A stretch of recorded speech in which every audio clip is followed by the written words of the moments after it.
Hello hi viewers, இந்த வீடியோவில் பார்த்தீங்கன்னா ஐபிஎல் 2025 ஃபைனல்ஸோட ஒரு ப்ரிவியூ தான் பார்க்க போகிறோம். இதில் வந்து ஆர்சிபி அண்ட் பஞ்சாப் கிங்ஸ் ஆட போகிறாங்க இந்த ஃபைனலில். ஸோ ரெண்டு டீமுமே வந்து பார்த்தீங்கன்னா லீக் ஸ்டேஜில் நல்லா பெர்ஃபார்ம் பண்ணி பிளே ஆஃப்லேயுமே ரொம்ப சூப்பரான ஒரு பெர்ஃபார்மன்ஸ் கொடுத்து தான் ஃபைனலுக்கு வந்திருக்காங்க. நல்ல ஒரு வெல் டிசர்வ் டீம்ஸ் தான். இவங்க ரெண்டு பேருமே இது வரைக்கும் கப் அடிச்சதில்ல 18 வருஷம் அப்படின்ற போது. ஸோ யார் ஒருத்தர் கப் அடித்தாலுமே இந்த மாதிரியான ஒரு கிரிக்கெட் ஃபேன்ஸ்க்கு ஒரு ஹாப்பியாக தான் இருக்கும். ஸோ மெயினாக இது வந்து பார்த்தீங்கன்னா ரெண்டு டீம்லையுமே யாருக்கு வந்து ஒரு ஸ்லைட் அட்வான்டேஜ் இருக்குன்னு வந்து என்னை பொறுத்த வரைக்கும் வந்து பார்த்தீங்கன்னா நான் பஞ்சாப் தான் இருக்குன்னு சொல்லணும். அதுக்கான காரணம் என்னன்னு வந்து பார்த்தீங்கன்னா அவங்க இந்த பிளே ஆஃப் டூலேயே பயங்கரமாக ஒரு வெறித்தனமான ஒரு சேசிங் வந்து பண்ணி மும்பை மாதிரி ஒரு டீமே அடிச்சு காலி பண்ணிட்டு வந்திருக்காங்க. அதுவும் பும்ரா மாதிரி ஒரு பவுலர்ஸே அவரோட யார்கரெல்லாம் அடிச்சு ஓட விட்டாரு நம்ம ஸ்ரேயாஸ் ஐயர். கேப்டன் பீக் ஃபார்ம்ல இருக்காரு. எஸ்பெஷலி ஸ்ரேயாஸ் ஐயர் வந்து பார்த்தீங்கன்னா இந்த அகமதாபாத் கிரவுண்டில் வந்து பார்த்தீங்கன்னா 97 நாட் அவுட் ஒரு வாட்டி, அப்புறம் இந்த பிளே ஆஃப் டூல இப்போ ரீசெண்டாக நடந்ததுல வந்து பார்த்தீங்கன்னா 87 நாட் அவுட் கிட்ட, சம்திங் 85 நாட் அவுட் கிட்ட அடிச்சிருக்காருன்ற போது இந்த கிரவுண்ட்லேயே அவருக்கு நல்ல ரெக்கார்டு இந்த சீசனே இருக்கு. பர்டிகுலர்லி மெயினாக இந்த கிரவுண்டில் என்னன்றது வந்து பார்த்தீங்கன்னா இது வரைக்கும் 8 மேட்ச் நடந்திருக்கு, இன்க்ளூடிங் பிளே ஆஃப் டூவோட சேர்த்து இந்த சீசனில். இதில் வந்து 6 மேட்சஸ் வந்து பேட்டிங் ஃபர்ஸ்ட் ஆன டீம் வின் பண்ணியிருக்காங்க. 2 மேட்ச் தான் வந்து பேட்டிங் செகண்ட் ஆன டீம் வின் பண்ணியிருக்காங்க. பட் அப்படி இருக்கும்போது வந்து பார்த்தீங்கன்னா இப்போ இந்த கிரவுண்டில் இப்போ வந்து மழை பெய்யுற ப்ரெடிக்ஷனும் இருக்குது அப்படின்னு தான் சொல்லியிருக்காங்க. ப்ரெடிக்ஷன் வைஸ் வந்து பார்த்தீங்கன்னா மழை பெய்ய பாசிபிலிட்டி இருக்குது ஃபைனலில். அதனால வந்து பார்த்தீங்கன்னா ரிசர்வ் டேவும் ஒன்று கொடுத்துருக்காங்க. ஸோ எக்ஸ்ட்ரா ஒரு நாள் சான்ஸ் கொடுத்துருக்காங்க, ஆடலாம் மேட்ச் நடத்திக்கலாம் அப்படின்ற மாதிரி. இது ஆல்ரெடி இந்த 2023 ஐபிஎல் ஃபைனலே அப்படி தான் போச்சு. சிஎஸ்கே வர்சஸ் குஜராத் 3 நாள் கிட்ட போச்சு, 2 நாள் 2.25 நாள் கிட்ட போச்சு. அப்படி இருக்கும்போது வந்து பார்த்தீங்கன்னா இது வந்து ஸோ மழை பெய்யாமல் நடந்தால் நமக்கு பார்க்க நல்லா இருக்கும், ஆடியன்ஸ்க்கு மேட்ச் ஃபுல்லாக பார்க்கறதுக்கு. மெயினாக என்னை பொறுத்த வரைக்கும் இதில் வந்து எந்த டீம் டாஸ் ஜெயிச்சாலும் வந்து இப்போ மழை பெஞ்சுன்னா பேட்டிங் செகண்ட் ஆடுறது சேஃப். மழை பெய்யலைன்னா பேட்டிங் ஃபர்ஸ்ட் ஆடிட்டு ஒரு நல்ல ஒரு பெரிய டோட்டலை போட்டு டிஃபெண்ட் பண்ணலாம். ரெண்டு பேருக்கும் அப்படிப்பட்ட ஒரு பேட்டிங் லைனப் இப்போ இருக்குதுன்ற போது ஸோ ஒரு பெரிய ஸ்கோர் ஒன்று உள்ள போடுறது நல்லது தான் அப்படின்றது எனக்கு படுது. ஏன்னா இப்போ வந்து பார்த்தீங்கன்னா போலிங் வைஸ் நீங்கள் என்ன பார்த்தாலும் வந்து பஞ்சாபை விட வந்து ஆர்சிபி கொஞ்சம் போலிங் நல்லா ஸ்ட்ராங்காக தான் இருக்காங்க. அது காரணம் வந்து பார்த்தீங்கன்னா ஜோஸ் ஹேசல்வுட், புவனேஸ்வர் குமார் இந்த மாதிரியான well experience international star bowlers இருக்காங்க. ஸோ பவர் பிளேலையும் சரி டெட் ஓவர்ஸ்லையும் ஓரளவு நல்லா கண்ட்ரோல் பண்ணக்கூடிய ஒரு பவுலர்ஸ் அப்படின்ற போது இது இவங்களுக்கு ஒரு பெரிய அட்வான்டேஜ். ஸோ இந்த மாதிரி இந்த டீமில் வந்து பார்த்தீங்கன்னா பெருசாக ஸ்டார் பவுலர்ஸ் யாரும் கிடையாது. பஞ்சாப்ல வந்து பார்த்தீங்கன்னா ஹர்ஷதீப் சிங் மட்டும்தான் இருக்காரு. அது இப்போ ரீசன்ட் இன்டர்நேஷனல் இந்தியாவில் நல்லா பெர்ஃபார்ம் பண்ணிட்டு வராரு இன்டர்நேஷனல் டீமில் அப்படின்ற போது ஐபிஎல் நல்ல பெர்ஃபார்மன்ஸ் கொடுத்துட்டு வராரு. பட் இப்போ லாஸ்ட் ஒரு 3 to 4 மேட்சஸில் பெருசாக ஒரு ஃபார்மில் இல்லை. அவர் ஃபார்முக்கு வர்றது ரொம்ப ஒரு முக்கியமான ஒரு விஷயம் பஞ்சாபை பொறுத்த வரைக்கும் அவங்க போலிங்கில்.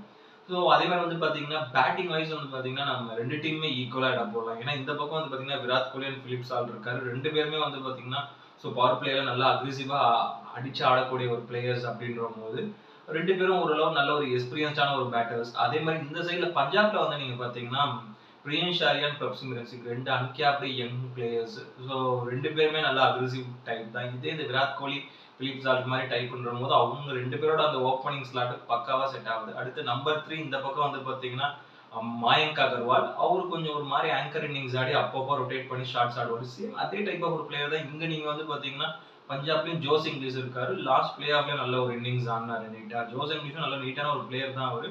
ஸோ அவரு அன்னைக்கிட்டே அவருக்கு மாட்டுச்சுன்னா ஒரு பெரிய இன்னிங்ஸ் ஆடக்கூடிய ஒரு பிளேயர் அப்படின்ற போது வந்து பார்த்தீங்கன்னா ஸோ இவங்க டாப் 3 ஓரளவு நல்ல சேமாவே தான் இருக்கு. அது மாதிரி டாப் 4 வந்து பார்த்தீங்கன்னா ரஜத் பத்திதார் கேப்டன் இருக்காரு. அவரும் நல்ல ஸ்பின்னர்ஸ் எல்லாம் பயங்கரமா ஆடக்கூடிய ஒரு நல்ல ஒரு ஸ்பின் ஹிட்டர் தான் அவரு.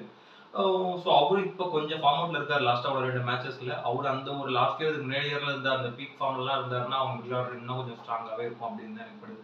இப்போவே அவங்க பேட்டிங் நல்லா ஸ்ட்ராங் தான். பட் அவர் இன்னும் நல்ல ஒரு ஃபார்முக்கு வரணும் கேப்டன் ஸ்ரேயாஸ் ஐயர். அதே மாதிரி இந்த பக்கம் வந்து பார்த்தீங்கன்னா சாரி கேப்டன் ஸ்ரேயாஸ் ஐயர் பஞ்சாப்ல, இந்த பக்கம் ராஜத் பத்திதார் நல்ல ஃபார்ம்ல வரும். அது மாதிரி இந்த சைட்ல வந்து பார்த்தீங்கன்னா நம்பர் 4ல ஸ்ரேயாஸ் ஐயர் இருக்காரு பஞ்சாப்ல. அவரோட போறாரு. அவர் ரீசெண்டா இப்போ பெரிய இன்னிங்ஸ் ஆடிட்டு வர ஆல்மோஸ்ட் 650 670 ரன்ஸ்க்கு மேல அடிச்சிருக்காரு இந்த சீசன்ன்ற போது வந்து பார்த்தீங்கன்னா ஒரு பீக் ஃப்ரைம் ஃபார்ம்ல இருக்காரு ஸ்ரேயாஸ் ஐயர்ன்றதுனால அவரை கட்டுப்படுத்துறது ரொம்ப முக்கியம். அவர் விக்கெட்டை முன்னாடியே எடுத்தா மட்டும்தான் உண்டு.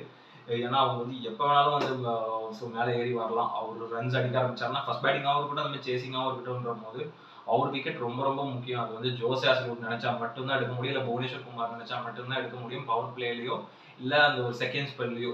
ஆனால் வந்து ரொம்ப முக்கியமான ஒரு விக்கெட்டாக தான் அவர் இருப்பாரு.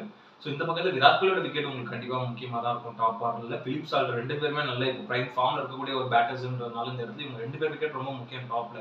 அப்படி எடுத்து வேணா நம்ம மிடில் கொஞ்சம் ட்ரை பண்ணலாம். யாருக்கா ஒருத்தர் கிளிக் ஆனால் கூட பரவாயில்லன்ற மாதிரி கிளிக் பண்ணால் நம்மளால ஒரு பெரிய ஸ்கோர் போடாமல் தடுக்க முடியும் பஞ்சாபால. அதனால பஞ்சாப் பவுலர்ஸ் கொஞ்சம் வந்து இது பண்ணணும். ஏன்னா இப்போ வந்து பார்த்தீங்கன்னா மார்க்கஸ் ஸ்டோனிஸ், அஸ்மதுல்லா உமர் சாய்க்குலாம் போலிங் கொடுத்துட்டு இருக்காங்க மெயின் பவுலர்ஸா. பட் அவங்களே பயங்கரமா அடி வாங்குறாங்க. அவங்க கொஞ்சம் ஓரளவு ஏன்னா அவங்களால அதுக்கு மேலே போட முடியாது. அவங்க வந்து ஒரு பார்ட் டைம் பவுலர்ஸ் தான். பட் அவங்களே அவங்க ஃபுல் டைம் பவுலர்ஸாக யூஸ் பண்றாங்க. ஸோ காரணம் மார்க்கோ யான்சன் அவர் வந்து இங்க இன்டர்நேஷனல் டியூட்டின்னு சொல்லிட்டு போயிட்டாரு. அதனால வந்து பாத்தீங்கன்னா இப்போ அவர் இல்லாத ஒரு பெரிய மைனஸாக அவங்களுக்கு இருக்கு. ஹர்ஷதீப் சிங் மட்டும் தான் ஃபுல் பொறுப்பு எடுத்து இங்க ஃபார்ம்ல இருக்கணும் அப்படின்ற மாதிரி தான். அதே மாதிரி கேல் ஜேம்சன் அவர் நல்லா போடுறாரு. அவர் நல்ல ஒரு bowling ட்ராக்கா நல்ல ஒரு புல் ட்ராக்கா மாறிச்சுன்னா வந்து பாத்தீங்கன்னா நியூ பாலை கொடுத்தா சிக்ஸ்னு நல்லா வந்து ஸ்விங் பண்றாரு. நல்லா பேச ஏத்துறாருன்ற போது பார்ப்போம். அவரோட பவர் பிளே ஓவர்ஸ் ரொம்ப முக்கியமா இருக்கும். அட்லீஸ்ட் பவர் பிளே ஒரு 2 ஓவர் அவர் நல்லா போட்டா கூட அவர் வேலையை முடிச்சிட்டாருன்னு தான் நான் சொல்லுவேன் கச்சிதமா.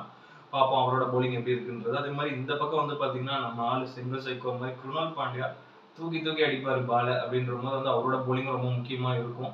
இவங்க சைட்ல அதே மாதிரி இவங்க சைட்ல வந்து பாத்தீங்கன்னா அந்த ஃபினிஷிங்ல நல்ல ஹிட்டர்ஸ் வச்சிருக்காங்க. ஏன்னா ஆர்சிபியை பொறுத்த வரைக்கும் லியாம் லிவிங்ஸ்டன் அதே மாதிரி வந்து ரொமேரே ஷெர்பர்ட் அப்படின்ற மாதிரி 2 ஓவர்சீஸ் ஹிட்டர்ஸ் வச்சிருக்காங்க. ஸோ இவங்க 2 பேர்ல யாருக்காவது ஒருத்தருக்கு நல்லா மாடிச்சுனா கூட ஒரு பெரிய ஸ்கோர் 200+ ஸ்கோர் போட முடியும் அந்த ஃபினிஷிங்ல அவங்க அடிச்சு. பட் இந்த பக்கம் வேற இந்த பக்கம் நீங்க பஞ்சாப்ல வந்து பாத்தீங்கன்னா இவங்களுக்கு ஃபினிஷர்ஸ் வந்து பாத்தீங்கன்னா நேஹல் வதேரா, சஷாங்க் சிங்ன்ற மாதிரி நல்ல யங்ஸ்டர்ஸ் வச்சிருக்காங்க. நல்ல நல்ல ஒரு இந்தியன் யங்ஸ்டர்ஸ் 2 பேருமே நல்லா பெர்ஃபார்ம் பண்ணிட்டு தான் வராங்க. லீக் ஸ்டேஜஸ்ல சஷாங்க் சிங் நல்லா அடிச்சார் 2-3 மேட்ச். இப்போ இந்த பிளே ஆஃப்ல நேஹல் வதேரா செம இன்னிங்ஸ் ஆனார் ஒரு லெஃப்ட் ஹேண்ட் ஹிட்டர்.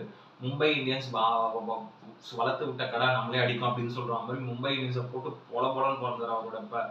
அவரோட எக்ஸ் டீமை போயிட்டு அடின்னு அடிச்சார். அப்படின்ற போது வந்து பாத்தீங்கன்னா ஒரு நல்ல ஒரு காம்படிஷனா தான் இருக்கும். இந்த பக்கம் ஒரு ஓவர்சீஸ் பிளேயர்ஸ் வச்சு ஒரு யங்ஸ்டர்ஸ் பிளேயர்ஸ். ஆனா பஞ்சாப்ல நம்ம நிறைய அன்கேப்டு யங் பிளேயர்ஸ் வந்து இந்த சீசன்ல நல்லா பெர்ஃபார்ம் பண்ணி இப்போ ஃபைனல் வரைக்கும் கொண்டு வந்திருக்காங்கன்ற போது ஸோ யங் டேலண்ட் வந்து நிறைய இருக்கு பஞ்சாப்ல. அதனால நம்ம வெயிட் பண்ணி தான் பார்க்கணும் எப்படிலாம் பெர்ஃபார்ம் பண்றாங்கன்றது.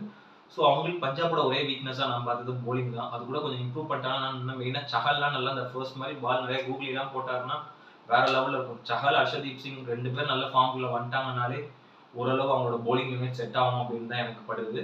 ஸோ அதே மாதிரி இங்கே ஜிதேஷ் சர்மா இவர் வந்து ஒரு இன்னிங்ஸ் சூப்பராக ஆடினாரு. இது முன்னாடி வந்து பார்த்தீங்கன்னா லீக் ஸ்டேஜஸ்ல ஒரு மேட்ச் செம்ம இன்னிங்ஸ் ஆடி அவங்கள டாப் 1 கொண்டு வந்தார் அந்த ரேங்கிங்ல பாயிண்ட்ஸ் டேபிள்ல ஆர்சிபி. அதனால தான் அவங்களை வந்து டேரக்டா த்ரூ ஃபைனல் வர முடிஞ்சது. அப்படின்ற போது ஜிதேஷ் சர்மாவும் பெரிய இன்னிங்ஸ் அதிகமாக ஆனதில்லை. ஐபிஎல் ரொம்ப முக்கியமான இன்னிங்ஸ் ஒரு சில டைம் ஆடும். நல்ல ஒரு அக்ரெசிவ் பேட்டர். அவரும் திரும்பி அந்த ஃபார்முக்கு வந்து ஆடுறது ஒரு பயங்கரமா இருக்கு. அப்படின்ற போது பாத்தீங்கன்னா விராட் கோலி அவர் வந்து நிறுத்தவே முடியாது. கண்டினியூஸா ரன் அடிச்சுட்டு இருக்கக்கூடிய ரன் மிஷன். அவரை நீங்க இந்த இடத்துல கண்ட்ரோல் பண்ணா மட்டும்தான் உண்டு. அது வந்து ஹர்ஷதீப் சிங்கால முடியும். இல்லைன்னா கேல் ஜேம்சன் இவங்க 2 பேர் யாராவது ஒருத்தர் நினைச்சா மட்டும்தான் பவர் பிளேல ஸ்டார்டிங்ல விராட் கோலி எடுக்கணும். விராட் கோலி எடுக்கலன்னா கண்டிப்பா ஒரு பக்கம் நின்று நம்புற மாதிரி ஆடுவார். ஒரு பெரிய ஸ்கோர் போகும் அப்படின்ற மாதிரி தான் எனக்கு. இந்த சைட்ல நீங்க வந்து பாத்தீங்கன்னா ஸ்ரேயாஸ் ஐயர் அவர் வந்து ஜோஸ் ஆஸ்ட்ரோட இல்ல புவனேஸ்வர் குமாரோ வந்து நீங்க எடுத்து ஆகணும். மெயினா ஒரு பவர் பிளேக்குள்ள ஒரு விக்கெட் 2 விக்கெட் வந்து அவர் வந்துட்டாருன்னா ஃபைன். அப்படி இல்லைன்னா நீங்க செகண்ட் ஸ்பெல்ல அவர் எடுத்து தான் ஆகணும். இல்லைன்னா வந்து இவங்களுக்கும் ஒரு பெரிய பிரச்சனையா இருக்கும். ஸோ ஆக்சுவலி ஓவராலா வந்து பாத்தீங்கன்னா வந்து ஒரு நல்ல ஒரு வெல் பேலன்ஸ்ட் மேட்ச் இருக்குன்னு தான் எனக்கு தோணுது. என்னதான் நம்ம வந்து பாத்தீங்கன்னா ஸ்லைட் ஏஜிங் நம்ம பஞ்சாபுக்குன்னு கொடுத்தா கூட ஒரு வெல் பேலன்ஸ்டு ஒரு மேட்ச் தான். ஒரு 2 டீமே நல்ல ஸ்ட்ராங்கா இருக்காங்க. ஓரளவு வந்து எல்லாமே ஓரளவு மேட்சப் ஆகுது. 2 டீமே ஓரளவு கொஞ்சம் சிமிலர் ஸ்ட்ராங்கோட தான் வராங்க. ஸோ வெயிட் பண்ணி தான் பார்க்கணும் எப்படி மேட்ச் போகுதுன்றீங்க. ஏன்னா அகமதாபாத் நல்ல ஒரு பேட்டிங் ட்ராக். கண்டிப்பா ஒரு பெரிய ஸ்கோரை போஸ்ட் பண்ணிட்டு நீங்க வந்து டிஃபெண்ட் பண்ணாலும் பண்ண முடியும்.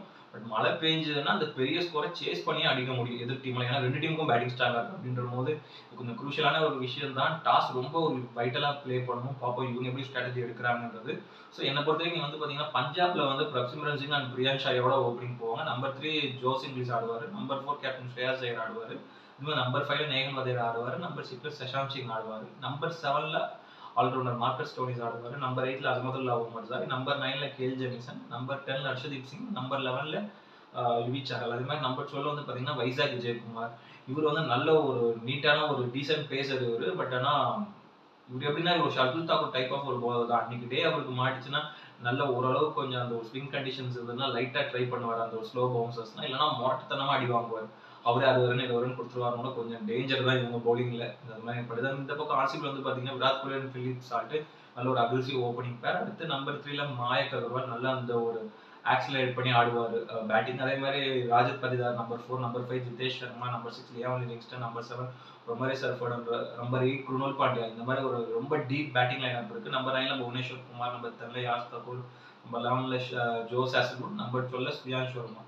ஸோ 2 டீம் நீங்க ஆன் பேப்பர் நீங்க எடுத்து பாத்தீங்கன்னா ஆல்மோஸ்ட் ஒரு நல்ல ஒரு டீசென்டான ஒரு பேலன்ஸ் 50-50 ஸ்குவாட் தான் இருக்கு. நல்ல ஒரு நீட்டான ஒரு மேட்ச் இருக்கும். மழை பெய்யாம ஃபுல் மேட்ச் நடந்ததுன்னா இது வந்து யாருக்கு வேணாலும் சாதகமா போகும். எந்த டீம் ஜெயிச்சாலும் அவங்க ஃபர்ஸ்ட் கப் அடிக்க போறாங்க. பெரிய ஹிஸ்டரியா இருக்கும். மெயினா ஸ்ரேயாஸ் ஐயர் அவர் கேப்டன்சியா பொறுத்த வரைக்கும் பேட்டிங்கை பொறுத்த வரைக்கும் ரொம்ப கூலா அவ்வளவு நீட்டா பண்ணிட்டு வராரு. டீம் அந்த அளவுக்கு கரெக்டா லீட் பண்றாரு. ஆல்ரெடி அவர் வந்து பாத்தீங்கன்னா டெல்லியை ஃபைனல்ஸ் கொண்டு வந்திருக்காரு. அதே மாதிரி கேகேஆர் ஃபைனல்ஸ் கொண்டு வந்து லாஸ்ட் சீசன் கப் அடிக்க வச்சிருக்காரு. இப்போ பஞ்சாபையும் ஃபைனல்ஸ் கொண்டு வந்திருக்காரு. ரொம்ப ஒரு நீட்டான ஒரு கேப்டன். இப்போ அட் பிரசன்ட் மாடர்ன் டேல ரொம்ப ஒரு நல்ல ஒரு ஒரு ஒரு நீட்டான ஒரு கேப்டன். ஃபுல் கேப்டன்சியும் அவ்வளோ நீட்டா பண்ணி பேட்டிங்கும் அவ்வளோ இம்ப்ரூவ் பண்ணி இப்போ செம்மையா ஆடிட்டு வராரு. ரீசெண்டா இந்தியன் டீமா இருக்கட்டும், ஐபிஎல் இருக்கட்டும் அப்படின்றபோது ஸோ அவர் மேல ஒரு பெரிய எக்ஸ்பெக்டேஷன் இருக்கு. ஒரு ஃபர்ஸ்ட் கப் வந்து பஞ்சாப் கப் அடிச்சு கொடுப்பான்னு சொல்லலாம். பட் இன்னொரு விஷயம் என்னன்னா, நாளைக்கு இந்த ஃபைனல்ஸ்ல நீங்க இந்தியா ஃபுல்லா அதிக ஃபேன்ஸ் சப்போர்ட் பண்ற டீம் ஒரு 90% பஞ்சாப்க்கு தான் இருக்கும். அந்த ஒரு 10% ஆர்சிபி ஃபேன்ஸ் மட்டும் தான் ஆர்சிபிக்கு சப்போர்ட் பண்ணுவாங்க. அதாவது எல்லா டீம் ஃபேன்ஸும் பாருங்க பஞ்சாப் சப்போர்ட் பண்ணுவாங்க. இது வரைக்கும் பஞ்சாப்க்கு இப்படி ஒரு சப்போர்ட் இருந்திருக்காது. என்னை பொறுத்தவரைக்கும் எனக்கு என்னமோ தோணுது. ஸோ இந்த காம்படிஷன் நல்ல ஒரு க்ளோஸா போகும். க்ளோஸா போய் பஞ்சாப் ஜெயிப்பாங்கன்ற ஒரு இதுதான் எனக்கு தோணுது. பார்ப்போம் எப்படி பெர்ஃபார்ம் பண்ணி இந்த வாட்டி கப் அடிக்கிறாங்கன்றது. கண்டிப்பா டாஸ் ஒரு பெரிய ரோல் பண்ணுன்றத நான் ஆல்ரெடி சொன்ன மாதிரி சொல்லிக்கிறேன். இது கண்டிப்பா ஒரு நல்ல ஒரு நீட்டான ஒரு மேட்ச் இருக்கும். மழை பெய்யாம நடந்ததுன்னா இன்னும் இன்ட்ரெஸ்டிங்கா போகும்ன்றத நம்பலாம். பாப்போம். இந்த வீடியோ பிடிச்சிருந்தா லைக் பண்ணுங்க, கமெண்ட் பண்ணுங்க, ஷேர் பண்ணுங்க. இந்த சேனலை சப்ஸ்கிரைப் பண்ணுங்க. இந்த வீடியோட லிங்க் உங்க ஃப்ரெண்ட்ஸ் எல்லாருக்கும் ஷேர் பண்ணுங்க. வேற ஒரு நல்ல வீடியோல மீட் பண்ணலாம். Okay friends, thank you, by.